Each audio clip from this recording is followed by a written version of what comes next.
Good evening 12th class students, मेरे प्यारे बच्चों। केमिस्ट्री क्लासेस में आपका स्वागत है, आपका अभिनंदन है। लेके माँ सरस्वती का नाम प्यारे बच्चों और करते हैं वीकेंड के आज के लेक्चर का काम। आज का लेक्चर है हमारा सरफेस केमिस्ट्री पार्ट 2 कॉलॉइड्स में प्रिपरेशन को लेकर। मेरे प्यारे बच्चों, प्रीवियस लेक्चर में आपको बताया गया और हमने आपको बताया कि कैसे हम कोलाइडल सॉल्ट्स को प्रिपेयर कर सकते हैं।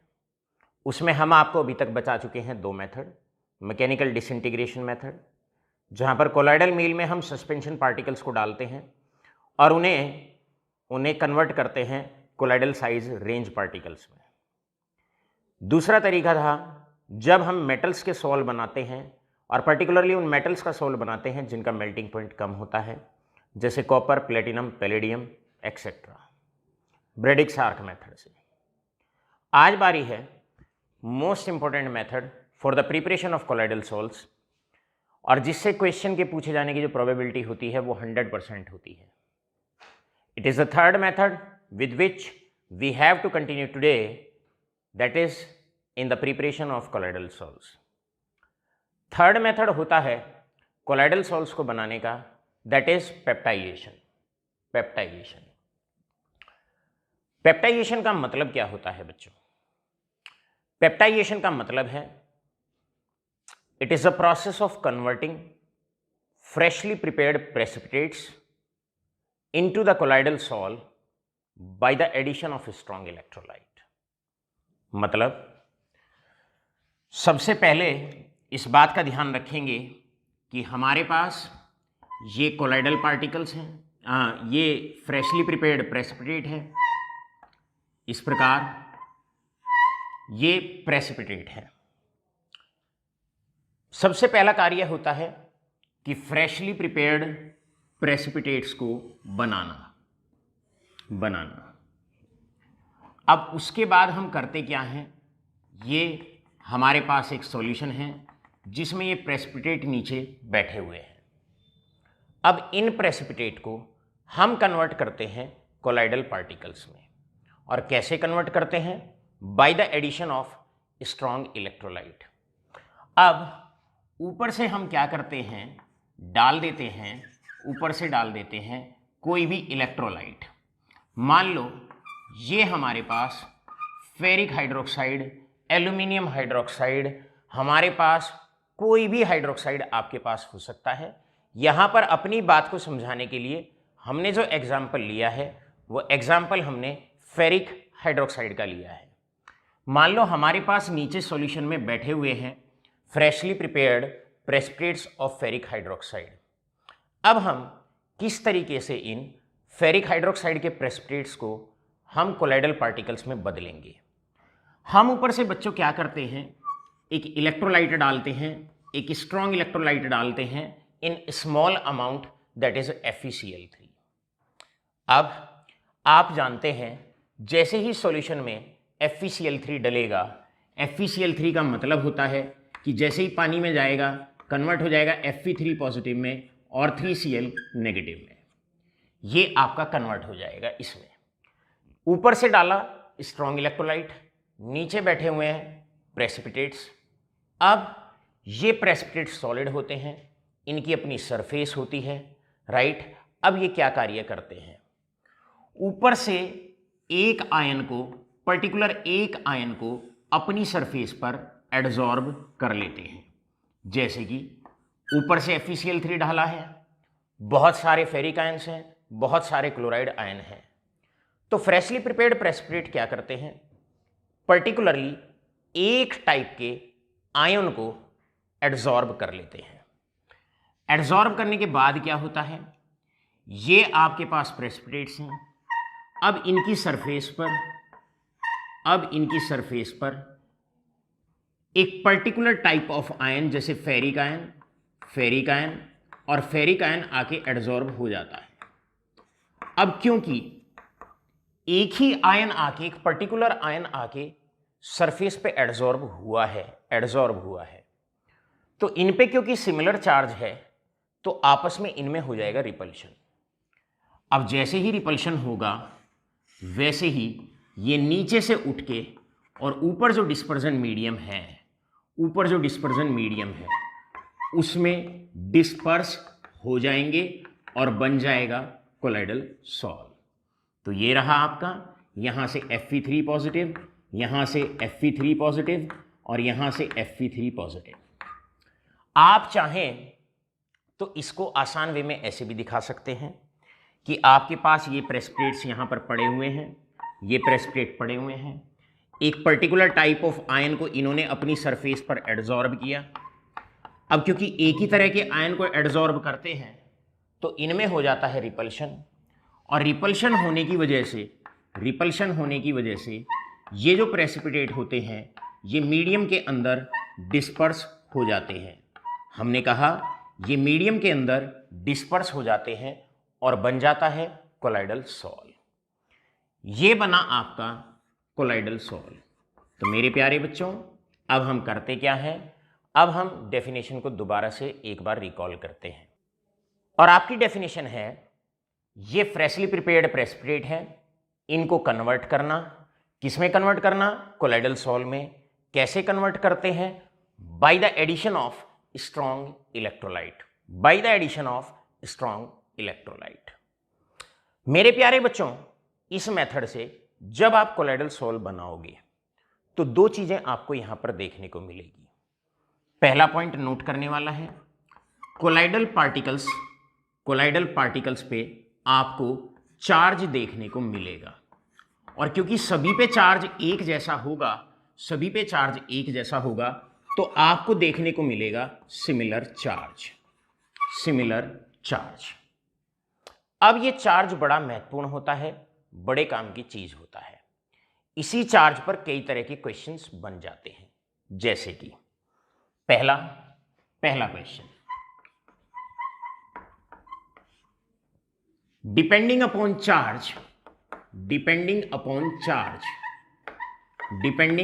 Charge classify. अब आपको क्लासिफाई करना है कोलाइडल सॉल्व्स, पहला पॉइंट। तो आप चार्ज के बिहाफ पर भी कोलाइडल सॉल्व्स को क्लासिफाई कर सकते हैं। कैसे, अगर आपके प्रेसिपिटेट ने पॉजिटिवली चार्ज आयन को एडजॉर्ब किया है तो फाइनली जब कोलाइडल सॉल्व बनेगा तो उसके पार्टिकल्स पे पॉजिटिव चार्ज आपको देखने को मिलेगा। अगर कोलाइडल पार्टिकल्स पे पॉजिटिव चार्ज होता है तो उन्हें पॉजिटिवली चार्ज सोल माना जाएगा, और अगर आपके प्रेसिपिटेट मान लो नेगेटिवली चार्ज आयन को एडजॉर्ब करते हैं, किसी एक टाइप के आयन को ही एडजॉर्ब करेंगे, और अगर मान लो उन्होंने नेगेटिवली चार्ज आयन को एडजॉर्ब किया तो कोलाइडल पार्टिकल्स पे चार्ज आएगा नेगेटिव चार्ज, और इस टाइप के सोल को कहा जाएगा नेगेटिवली चार्ज सोल। तो पहला क्वेश्चन आसानी से नोट करें, आराम से नोट करें। और क्या है पहला क्वेश्चन? पहला क्वेश्चन है चार्ज के बिहाफ पर हम इनको दो पार्ट में डिवाइड करते हैं। सोल आपके दो तरह के होते हैं, एक पॉजिटिवली चार्ज सोल, और दूसरा होता है that is negatively charge sol, right. अब यहां पर दूसरा क्वेश्चन इसी पर बनता है। कैसे क्वेश्चन बनता है? जब आप, हमेशा याद रखिए, जब आप पेप्टाइजेशन से कोलाइडल सोल को जनरली बनाएंगे तो आप प्रेसिपिटेट को कोलाइडल पार्टिकल्स में तब्दील करते हैं by the addition of strong electrolyte.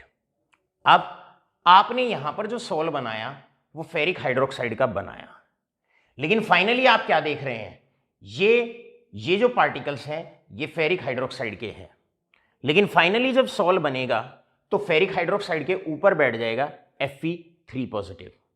तो यहां पर कई बार आपसे पूछा जा सकता है how do we represent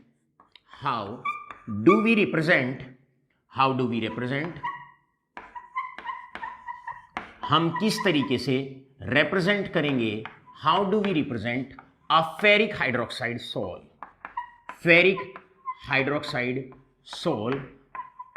formed by the addition of on adding FeCl3।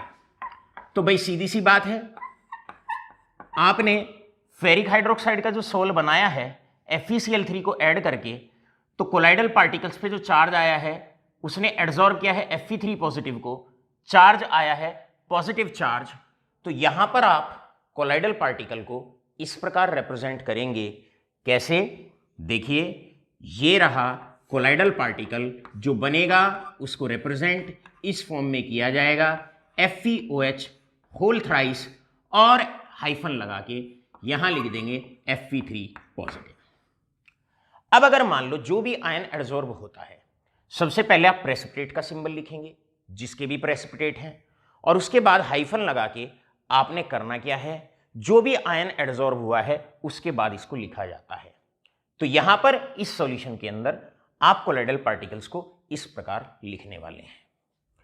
इसके बाद एक बड़ा प्यारा सा क्वेश्चन प्यारे बच्चों बनता है, और क्वेश्चन बनता है यहां से नेक्स्ट क्वेश्चन बनता है, वाई आर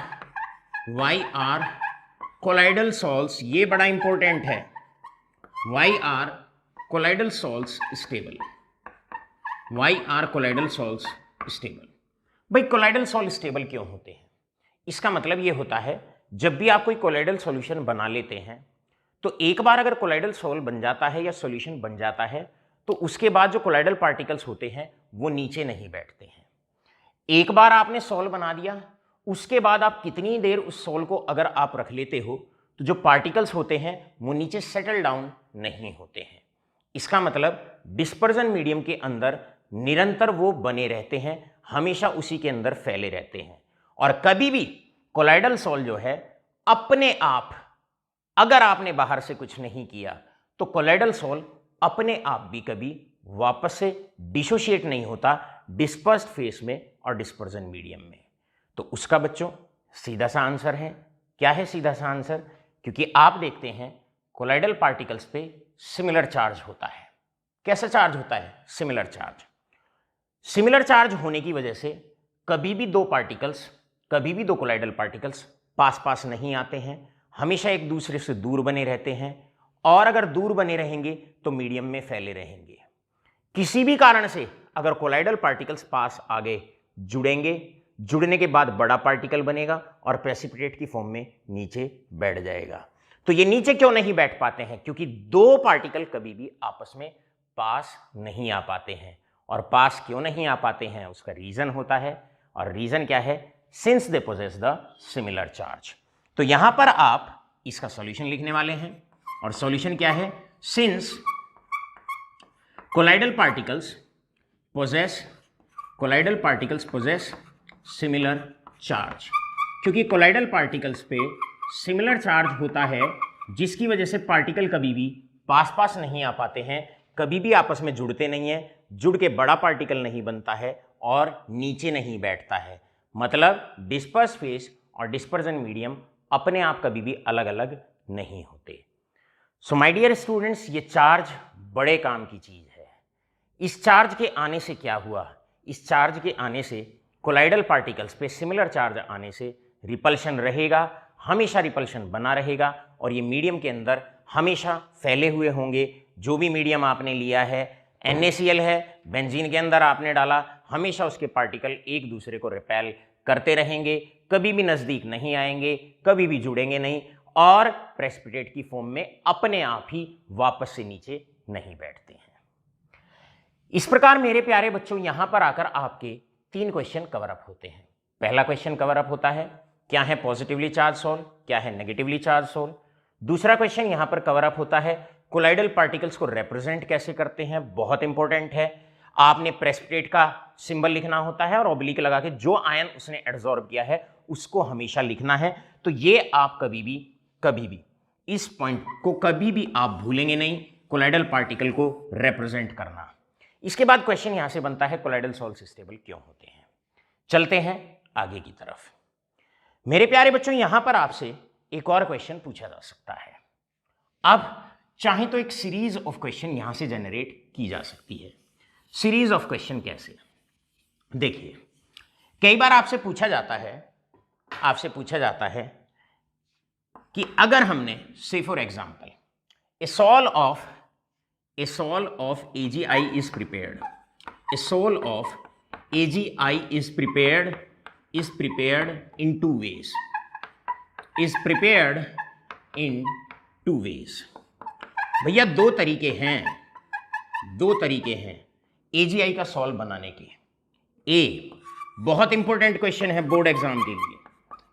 ए नंबर 1, पहला तरीका है AGI है, उसके प्रेसिपिटेट्स हैं और हम उसका सॉल्व बनाना चाहते हैं। तो हमारे पास दो तरीके हैं AGI का सॉल्व बनाने के। पहला तरीका है, अब ये एज्यूम कर लो ये AGI के प्रेसिपिटेट हैं। अब पहले केस में हम डालते हैं दैट इज KI, ऊपर से as a strong electrolyte FeCl3 की बजाय KI डालते हैं। सेकेंड केस में क्या होता है, सेकेंड केस में स्ट्रॉन्ग इलेक्ट्रोलाइट हम बजाय KI के AgNO3 डालते हैं। भाई यहां पर इस बात को ऐसे समझ जाइएगा, ये हमारे पास प्रेसिपिटेट हैं, इस बार प्रेसिपिटेट हमारे पास, इस बार प्रेसिपिटेट AGI के हैं, AGI का प्रेसिपिटेट है हमारे पास। ऊपर से एक बार तो हम डालते हैं KI। सो मेरे प्यारे बच्चों, जब हम इस पे AI डालेंगे तो आप जानते हो प्रेसिपिटेट है, अभी मीडियम के अंदर मिक्सअप नहीं है। तो अभी आप जब तक ये दोनों आपस में मिक्स नहीं हो जाएंगे तब तक आप इन्हें कोलाइडल सोल्स नहीं मानेंगे। कोलाइडल सोल एक हेट्रोजीनियस मिक्सचर होता है। अभी ये दोनों अलग अलग हैं, मीडियम अलग है, प्रेसिपिटेट अलग है। अब हम क्या करते हैं, इनको मिक्स करने के लिए, ताकि ये इसके अंदर डिस्पर्स हो जाएं, हम एक स्ट्रॉन्ग इलेक्ट्रोलाइट का सहारा लेते हैं और इस प्रोसेस को पेप्टाइजेशन कहा जाता है।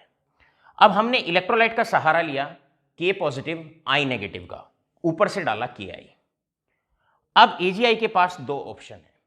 पहला ऑप्शन, या तो वो I नेगेटिव को एडजॉर्ब करे या वो K पॉजिटिव को एडजॉर्ब करे। एक पॉइंट आप स्टूडेंट्स नोट लगा के लिख लीजिए, हमारे पास है AGI, प्रेसिपिटेट हैं बच्चों AGI के। अब उसके पास एक बार ऑप्शन है K पॉजिटिव को एडजॉर्ब करने का, एक बार ऑप्शन है I नेगेटिव को एडजॉर्ब करने का। हमेशा याद रखिए कि प्रेसिपिटेट जो करते हैं प्रेफरेंशियली एडजॉर्ब करते हैं कॉमन आयन। तो यहां मैं एक पॉइंट नोट लगा के लिखता हूं और ये इसका हिंट होता है। हिंट क्या है, precipitates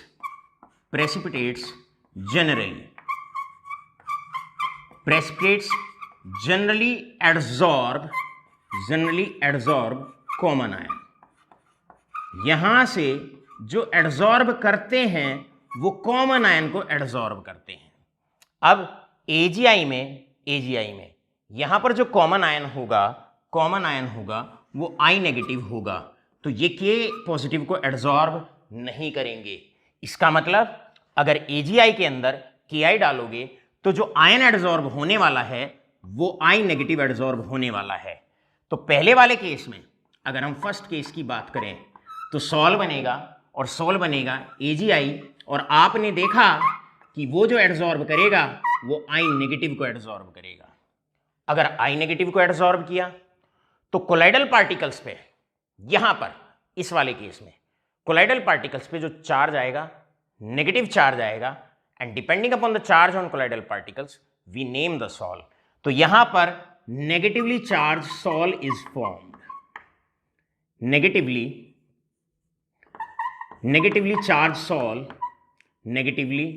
charged sol is formed. यहां पर नेगेटिवली चार्ज सॉल बनेगा। इसके बाद नेक्स्ट केस लेते हैं, और नेक्स्ट केस क्या है, अब यहां पर नेक्स्ट केस में माय स्टूडेंट्स, यहां पर अगर आपको दे दिया जाए AgNO3, अब ऊपर से as our choice of strong electrolyte या इस AGI के प्रेसिपिटेट को ऊपर को मिक्स करने के लिए, कोलाइडल पार्टिकल्स में तब्दील करने के लिए सेकेंड केस में हम डालते हैं दैट इज AgNO3। अब यहां पर एक तो आपका Ag पॉजिटिव आयन होगा और एक आपका NO3 नेगेटिव आयन होगा। इस वाले केस में AGI, एक बार उसके पास चॉइस है Ag पॉजिटिव को एडजॉर्ब करने की और एक बार इसके पास चॉइस है NO3 नेगेटिव आयन को एडजॉर्ब करने की। याद रखिए हमने एक लाइन लिखी है कि precipitate generally adsorb common ion, तो वो क्या करेगा, उस केस में NO3 नेगेटिव को एडजॉर्ब ना करके सेकंड वाले केस में Ag पॉजिटिव को एडजॉर्ब करेगा। अगर Ag पॉजिटिव को एड्सॉर्ब करेगा तो जो कोलाइडल सॉल हमारा बनेगा, कोलाइडल पार्टिकल जो हमारा रहेगा, उसको हम रिप्रेजेंट करेंगे AgI ऑब्लिक Ag पॉजिटिव, यानी कि कोलाइडल पार्टिकल पे जो चार्ज आएगा वो पॉजिटिव चार्ज आएगा, और आंसर हम लिखने वाले हैं इस केस में, that is positively charge sol is formed. So second case, positively charge sol will be formed. तो मेरे प्यारे बच्चों, यहां पर बड़ा प्यारा सा क्वेश्चन था. AgI का सॉल बनाना है, AgI के प्रेसिपिटेट है और उसे सॉल में तब्दील करना चाहते हैं, तो दो ऑप्शन आपके पास हैं. एक बार Ki डालें, एक बार AgNO3 डालें. तो जब आप Ki डालोगे तो I नेगेटिव का एड्सॉर्प्शन होगा, I नेगेटिव का एड्सॉर्प्शन होगा, तो आपका नेगेटिवली चार्ज सॉल बनेगा. लेकिन अगर AgNO3 अगर आप डालते हैं तो उस केस में AgNO3 अगर हम डालते हैं तो जो एड्सॉर्प्शन होगा वो Ag पॉजिटिव का एड्सॉर्प्शन होगा और बनेगा पॉजिटिवली चार्ज सॉल. राइट.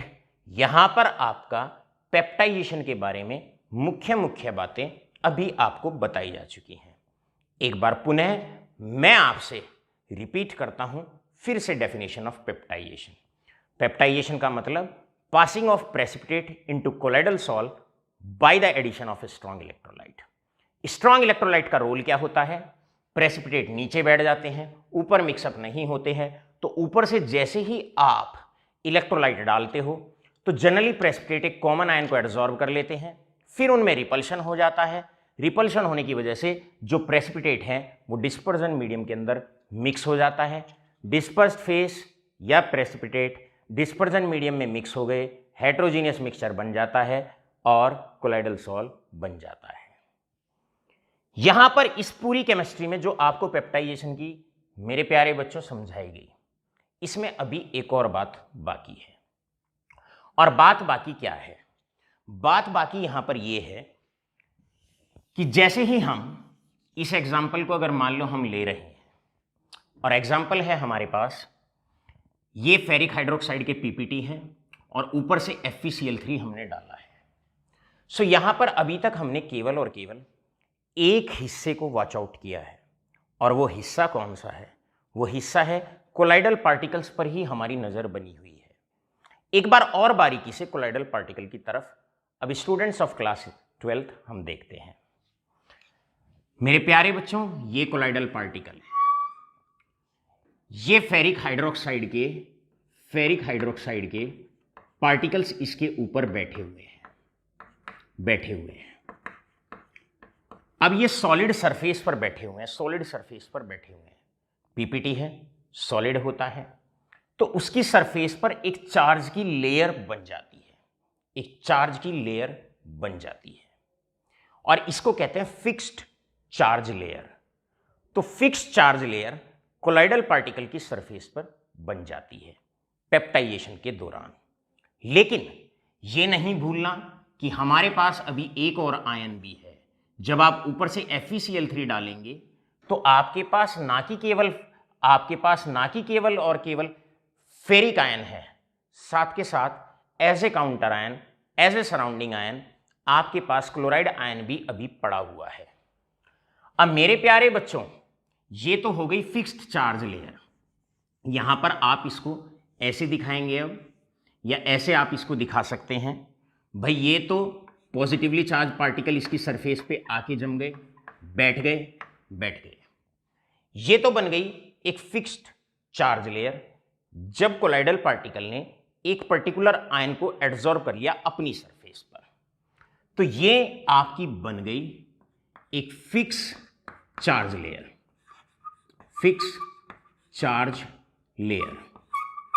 बन गई फिक्स चार्ज लेयर.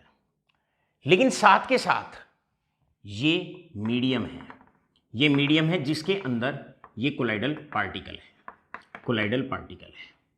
इसी मीडियम में अभी क्लोराइड आयन भी है, मतलब नेगेटिवली चार्ज पार्टिकल भी है.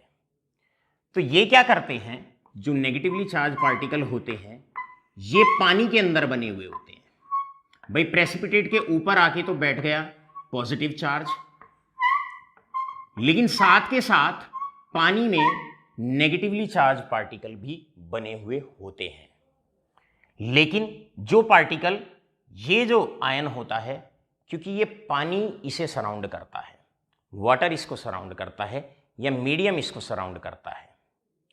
अब वाटर के मॉलिक्यूल्स हमेशा चलते रहते हैं, तो ये जो चार्ज होता है, ये जो चार्ज होता है, जो नेगेटिव चार्ज होता है, या ये जो नेगेटिव चार्ज की पूरी लेयर होती है, ये भी चलती रहती है और इसको कहा जाता है mobile charge layer. Mobile charge layer, mobile charge layer. अब इनके बीच में जो ये पोटेंशियल डिफरेंस जेनरेट होता है, फिक्स चार्ज लेयर, ये कोलाइडल पार्टिकल है, उसके ऊपर एक कॉमन आयन एडजॉर्ब हो गया, तो फिक्स चार्ज लेयर होगी। फिक्स चार्ज लेयर फिक्स क्यों कह रहे हैं? क्योंकि पार्टिकल इसके ऊपर आके, एक पर्टिकुलर चार्ज इसके ऊपर आके फिक्स हो जाता है। जैसे फेरिक हाइड्रोक्साइड के ऊपर फेरिक आयन आके बैठ गया, जम गया, फिक्स हो गया। तो एक तो हुई फिक्स चार्ज लेयर, साथ के साथ क्योंकि FeCl3 डाल रहे हो तो क्लोराइड आयन भी है। क्लोराइड आयन मीडियम में चला जाता है, दूसरा आयन जो होता है वो मीडियम में चला जाता है और निरंतर जो कोलाइडल पार्टिकल होता है उसे सराउंड करता है। इसको कहा जाता है मोबाइल चार्ज लेयर। यानी कि क्लोराइड आयन भी काउंटर आयन बना हुआ है और वो इस कोलाइडल पार्टिकल को निरंतर सराउंड किए हुए है, राइट। लेकिन स्थिर नहीं है, क्योंकि वो मीडियम के अंदर है, तो वो निरंतर चलता रहता है। तो ये कोलाइडल पार्टिकल में और जो मोबाइल चार्ज पार्टिकल है, चार्ज लेयर है, कोलाइडल पार्टिकल या ये कह लो आप कि जो काउंटर आयन है, उनके बीच में जो पोटेंशियल डिफरेंस एक जेनरेट हो जाता है, राइट, उसको हम कहते हैं zeta potential. So next definition students आप यहां पर लर्न करने वाले हैं और बोर्ड के लिए इंपॉर्टेंट होती है, पूछी जा सकती है, भाई define zeta potential. Next definition है define zeta potential. Define zeta potential. एक नंबर की छोटी सी डेफिनेशन होती है, अगर लर्न ही करनी है तो आप ऐसे इसको लर्न कर सकते हैं, बड़े प्यार से आसान वे में आप इसको लर्न कर सकते हैं। और कैसे आप इसका सॉल्यूशन लिखने वाले हैं? A potential difference between, potential difference और किसके बीच में? Between positive charge layer, between positive charge layer या fixed charge layer, fixed charged layer and mobile charge layer,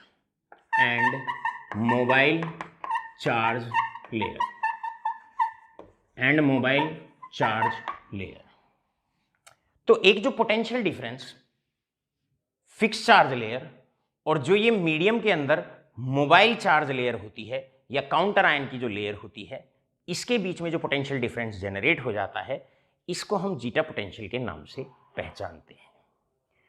यहां पर आकर पेप्टाइजेशन पूरा का पूरा, उससे एसोसिएटेड क्वेश्चन बहुत अच्छे से पूरे हो जाते हैं। आशा करता हूं बड़े अच्छे से आपके ये पूरा का पूरा कॉन्सेप्ट समझ में आ गया होगा। Now students of class 12th, एक क्वेश्चन जो बच्चे नीट और जेईई की तैयारी कर रहे हैं, आपके लिए मैं फटाफट से एक क्वेश्चन देता हूं। और वो क्वेश्चन क्या है, पहले आप इसका स्क्रीनशॉट लें, राइट। इसका स्क्रीनशॉट लेने के बाद एक क्वेश्चन हम आपको देते हैं। ये क्वेश्चन है, आप इसकी एनालिसिस करेंगे, घर पे इस क्वेश्चन पे आप वर्कआउट करेंगे और जो आपका आंसर है वो हमें हमारे व्हाट्सएप नंबर पर आप रिप्लाई करेंगे। अब क्वेश्चन कुछ इस प्रकार है, now the question is just like this. A sol of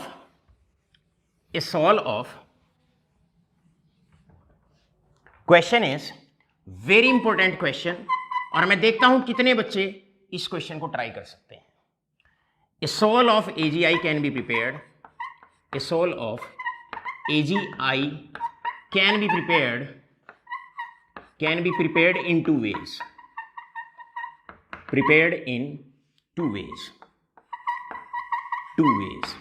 A पहला, यहां पर नीचे आपने रखा AgNO3 और ऊपर से आपने डाला KI, पहला तरीका। बी पार्ट आपने नीचे रखा KI और ऊपर से डाला AgNO3, ऊपर से डाला AgNO3। So the question is just like this, very important question it is. A solution of AgI can be prepared in two ways. हम दो तरीके से इसको बना सकते हैं। एक बार AgI नीचे रखे, ऊपर से KI डाल दें। बी वाले केस में हमने जस्ट इनवर्स कर दिया, नीचे हमने KI रखा और ऊपर से AgNO3 डाल दिया। Now the question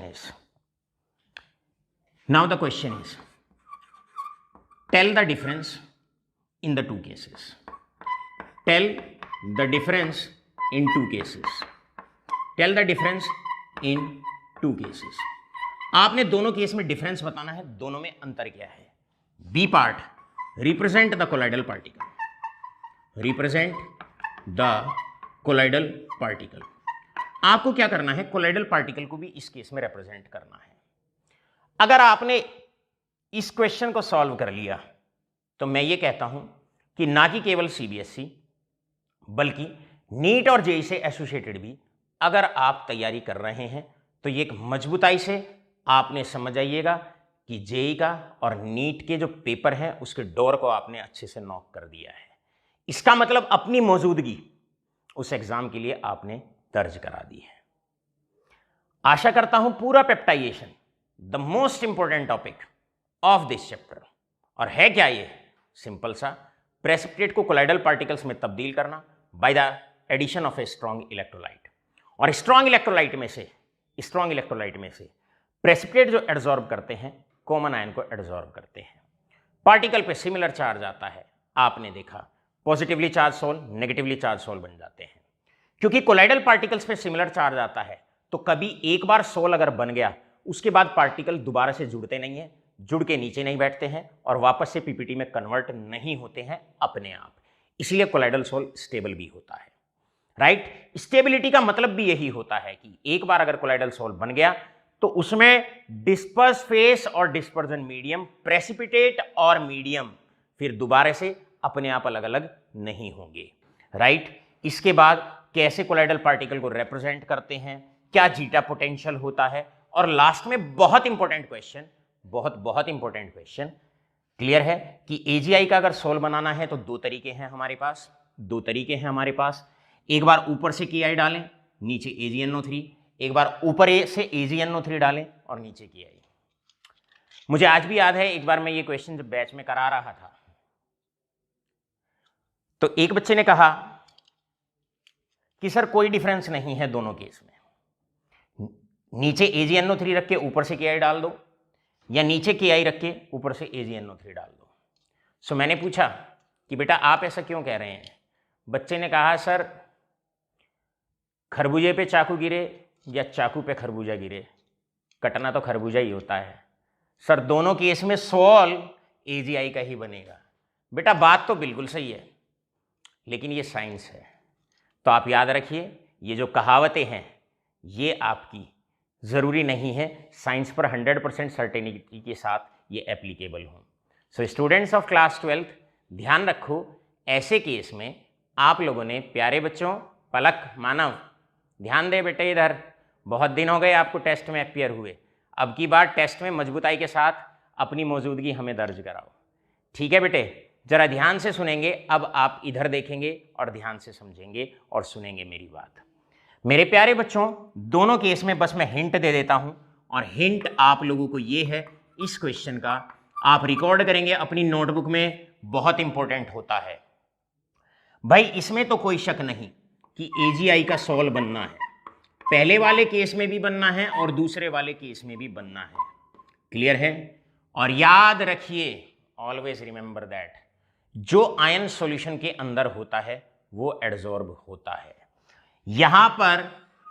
यहां पर है सॉल्यूशन में AgI आयन है तो जो एड्सॉर्ब होगा वो Ag पॉजिटिव होगा, तो यहां का कोलाइडल पार्टिकल ये होगा, पहले वाले केस में कोलाइडल पार्टिकल ये होगा, और जो सोल बनेगा वो पॉजिटिवली चार्ज सोल बनेगा।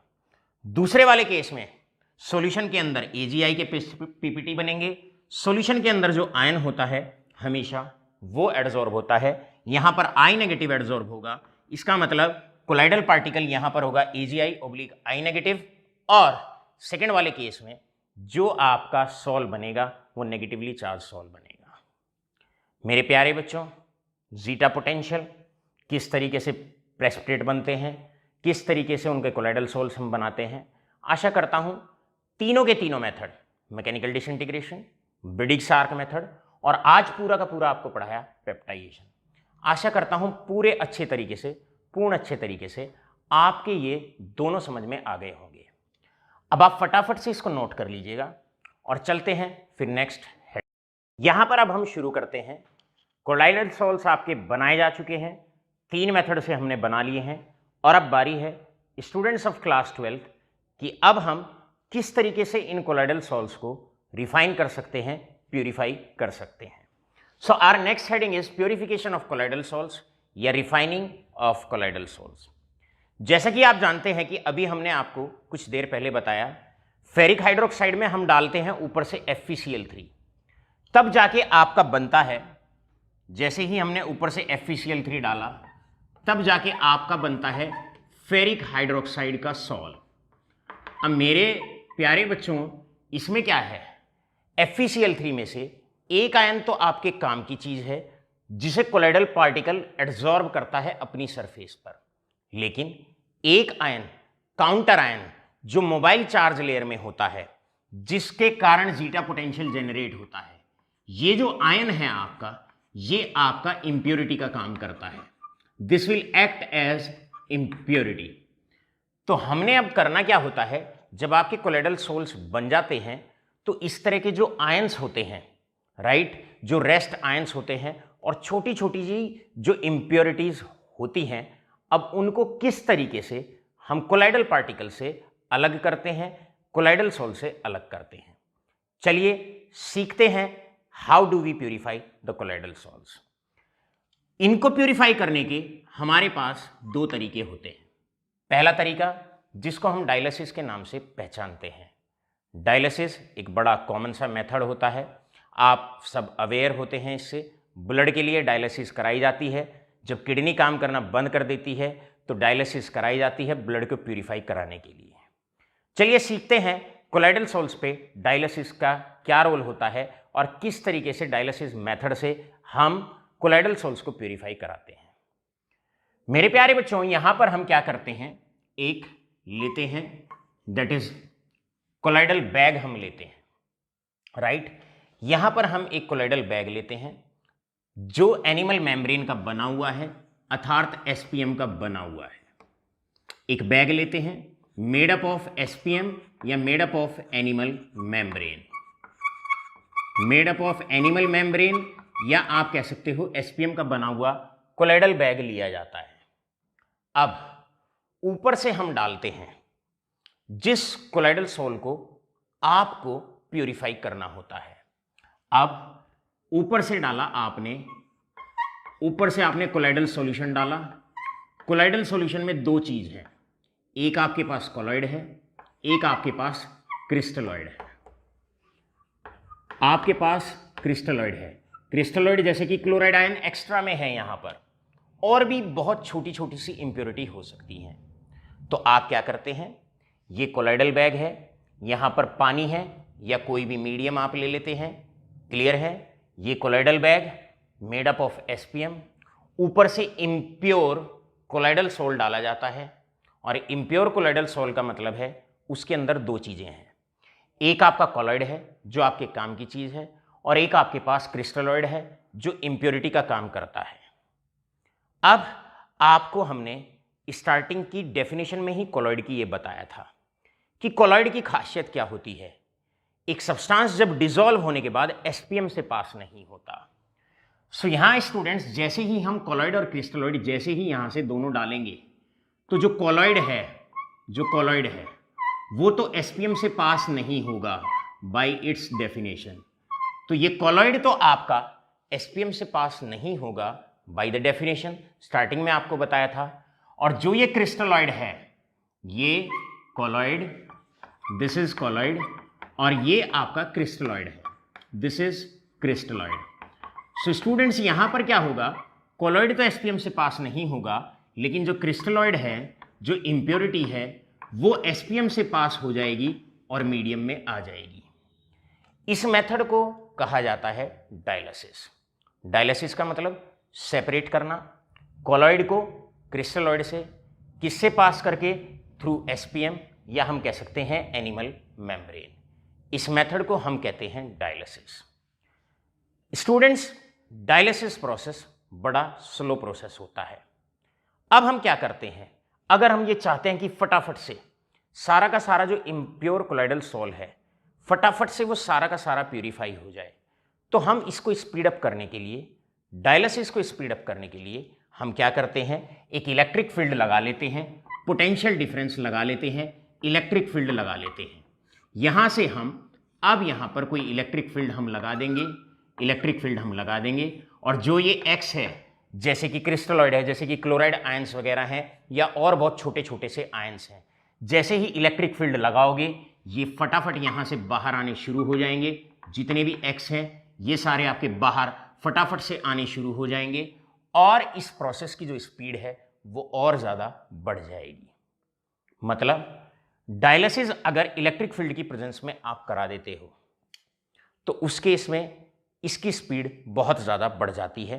क्रिस्टलॉइड जो आयंस होते हैं जनरली वो फटाफट से इलेक्ट्रिक फील्ड लगने पर फास्टली मूव करना शुरू कर देते हैं और बहुत जल्दी करके कोलॉइड से अलग हो जाते हैं।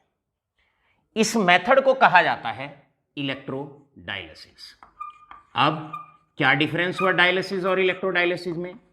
अगर डायलिसिस इलेक्ट्रिक फील्ड की प्रेजेंस में करा दी जाए, इलेक्ट्रिक फील्ड की प्रेजेंस में करा दी जाए तो डायलिसिस बन जाती है इलेक्ट्रोडायलिसिस, डायलिसिस बन जाती है इलेक्ट्रोडायलिसिस। क्यों कराई जाती है इलेक्ट्रोडायलिसिस? इसलिए कराई जाती है टू स्पीड अप डायलिसिस। आप सब इसकी एप्लीकेशन से भी परिचित हैं कि डायलिसिस का मुख्य तौर पर जो हम यूज करते हैं, क्योंकि ब्लड भी आपका एक कोलॉइडल सोल होता है, आई रिपीट, ब्लड भी आपका एक कोलॉइडल सोल होता है, तो यहां पर हम ये कहते हैं कि एप्लीकेशन है purification of blood, purification of blood, purification of blood. Blood को प्यूरिफाई करने के लिए, ब्लड भी आपका एक कोलॉइडल सोल होता है। ऑल राइट, अब आपके लिए क्वेश्चन बनता है, घर के लिए क्वेश्चन बनता है, स्टूडेंट्स के लिए, ब्लड किस टाइप का सोल होता है? I repeat, what is my question? आपने बड़े अच्छे से यहां पर एक क्वेश्चन आपने तैयार करना है, और क्वेश्चन ये है, blood is which type of sol, which type of sol. आपने बताना है भाई कौन से टाइप का सोल है, पॉजिटिवली चार्ज सोल है या नेगेटिवली चार्ज सोल है। ये भी आपने अपनी नोटबुक में जब आप नोट्स फेयर अप करेंगे आपको जरूर लिखना है। All right all of you, बढ़ते हैं सेकेंड मेथड की तरफ। पहला मेथड डायलिसिस, क्रिस्टलॉइड और कोलॉइड को सेपरेट करना by passing through the colloidal bag, और अगर यही काम इलेक्ट्रिक फील्ड की प्रेजेंस में अगर करा दिया गया तो बन जाएगा इलेक्ट्रोडायलिसिस।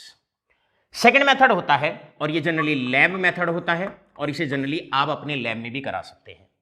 सेकेंड मेथड होता है that is basically known as ultra filtration. Ultra filtration में बच्चों क्या होता है, ये हमारे पास फिल्टर पेपर होता है, ये हमारे पास फिल्टर पेपर होता है। फिल्टर पेपर में क्या होता है स्टूडेंट्स, ये पोर साइज बड़ा होता है, आई रिपीट, ये पोर साइज बड़ा होता है। तो this is filter paper, this is filter paper. भाई आप लैब में गए, आपने कोई भी एक फिल्टर पेपर लिया, फिल्टर पेपर में पोर साइज बड़ा होता है। अगर हम कोलॉइडल सॉल्ट डालते हैं तो कोलॉइडल पार्टिकल्स भी इसमें से निकल जाते हैं और क्रिस्टलॉइड पार्टिकल्स भी इसके अंदर से निकल जाते हैं। तो हम करते क्या हैं, हम फिल्टर पेपर को एसपीएम में कन्वर्ट करते हैं। और एसपीएम में अब कैसे कन्वर्ट करते हैं कि हम जो इसका पोर साइज होता है, उसको रिड्यूस कर देते हैं। कैसे रिड्यूस कर देते हैं कि हम इसके ऊपर एक पेस्ट डालते हैं, एक पेस्ट हम इसके ऊपर डिपॉजिट कर देते हैं। फिल्टर पेपर लिया, उसके ऊपर एक पेस्ट डाल दिया, उस पेस्ट को हम कहते हैं कोलोडियन। तो यहां पर आप एक नाम नोट करेंगे, क्वेश्चन आता है डिफाइन कोलोडियन। भाई कॉलोडियन क्या है? एक पेस्ट है जो हम फिल्टर पेपर के ऊपर डालते हैं ताकि वो कन्वर्ट हो जाए एसपीएम में,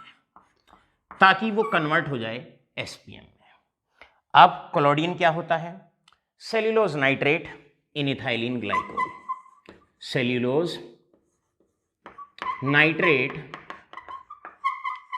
नाइट्रेट इन इथाइलिन ग्लाइकोल। लैब में जाना होता है, डब्बे में से हल्का सा सेल्यूलोज नाइट्रेट के क्रिस्टल लेने होते हैं, 4-5 बूंदे उसमें आप इथाइलिन ग्लाइकोल की डालिए, हथेली पे रख के एक पेस्ट बनाइए और उस पेस्ट को आप फिल्टर पेपर पे लगा दीजिए। अब ये पेस्ट आपने लगाया, ये पेस्ट आपने फिल्टर पेपर पे लगा दिया, थोड़ी देर इस फिल्टर पेपर को आप धूप में सुखा दीजिए।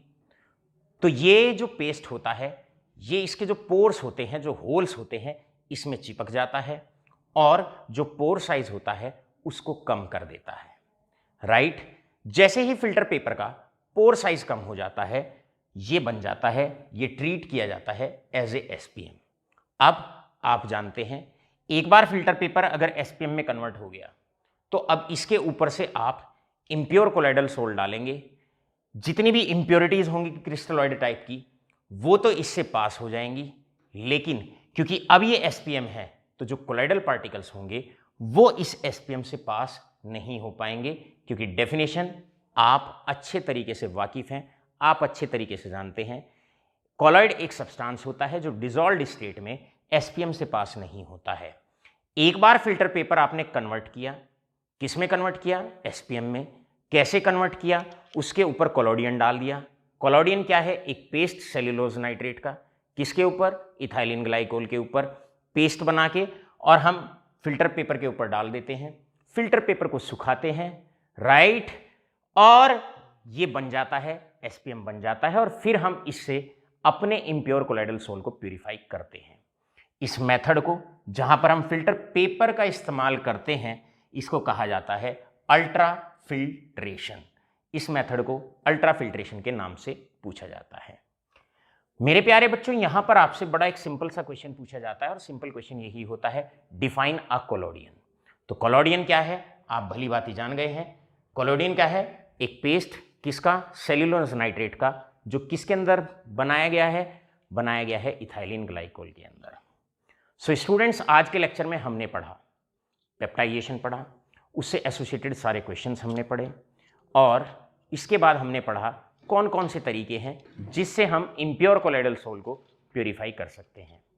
यहाँ पर हमने दो ही तरीके पढ़े, पहला डायलिसिस, और अगर इलेक्ट्रिक फील्ड की प्रेजेंस में कराई गई तो इलेक्ट्रोडायलिसिस, और दूसरा है अल्ट्रा फिल्ट्रेशन।